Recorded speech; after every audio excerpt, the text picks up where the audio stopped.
हम तो बोलते हैं कि भाई हम तो विपक्ष के हैं इसलिए हम बोल रहे हैं, पर अब बताइए क्या ऐसी परिस्थिति में इन लोगों का फर्ज सिर्फ मुख्यमंत्री उप मुख्यमंत्री बन के सिर्फ सत्ता में बैठने का फर्ज है क्या इन लोगों का, या सिर्फ गठबंधन खेलने का काम है इन लोगों के पास?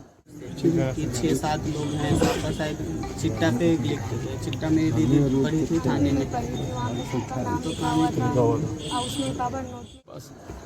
आज जब आपके विभाग का फेलियर है आपको आना चाहिए, आपकी जिम्मेदारी बनती है भैया, आप भी युवा हैं, प्रदेश आपसे उम्मीदें रखता है। मुख्यमंत्री जी तो चलिए अपना जीवन बिता दिए, किसी को उनसे कोई उम्मीद नहीं बची।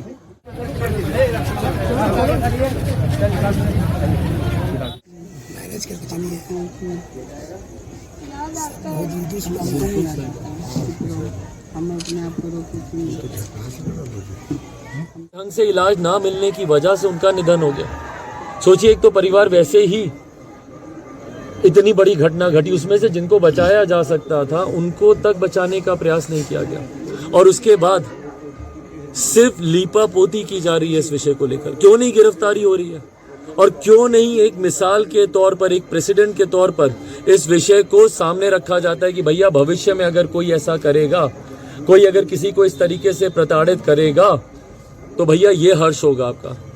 भेजते जेल के पीछे, सलाखों के पीछे, सबको कड़ी से कड़ी कार्रवाई होती, पर जितने नाम है उसमें ना के बराबर अभी तक आपकी तरफ से गिरफ्तारी हुई है, प्रशासन की तरफ से। तो ये तमाम बातें अपने में दर्शाती हैं भैया कि कहीं ना कहीं प्रशासन का संरक्षण ऐसे अपराधियों को ही मिलता है।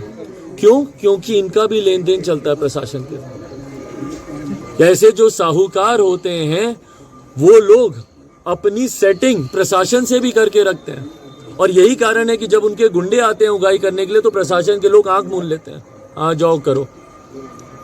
उनके संरक्षण में ये घटनाएं होती हैं। हम आपको अपना पता वता सब दे देंगे, कभी भी आपको लगे उधर आइए, हमारे साथ बैठिए, वैसे ही बात करना, बात कीजिए। कोई दिक्कत आ रही है और कोई दिक्कत आ रही है और समस्या आ रही है, इस कार्रवाई पे तो हम लोग लगेंगे, पर जो भी आप लोगों को लगे। जिंदगी भर जब तक जिएंगे जब तक याद रहेगा। सही बात है, ये बात मेरी बहन इसमें बहुत प्यार था। उसमें प्रदेश के मुखिया का आना नहीं बनता था क्या? क्या उनका यहाँ पे आना नहीं बनता था क्या?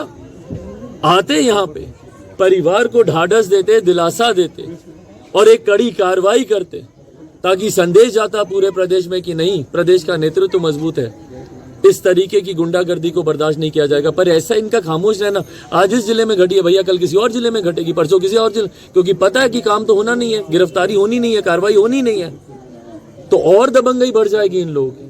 पहले तो सीबीआई जांच इसकी होनी चाहिए। जो दोषी है, मृतकों की आत्मा को भी तभी शांति मिलेगी और इस परिवार को भी तभी सुकून मिलेगा। इतने साहूकार अगर उत्पन्न हो गए हैं जो कहीं ना कहीं गुंडा राज लेकर आए हुए हैं कि हम पैसा तो देंगे आपको क्योंकि आपकी जरूरत है और मजबूरी वर्ष इंसान पैसा उनसे लेगा भी, पर उसके बाद उस पैसे को वापस लेने के लिए एकदम गुंडागर्दी खुलेआम आप उगाही कर रहे हैं, लूट मचा रखी है। बताइए, छोटी छोटी बच्चियां परिवार की, अगर परिवार ने इतना बड़ा कदम उठाया एक साथ, और भाई दुख इस बात का होता है कि ये उन बड़ी घटनाओं में से है जो सार्वजनिक होती हैं, क्योंकि यहाँ पे एक बड़ी संख्या में पूरे परिवार ने एक साथ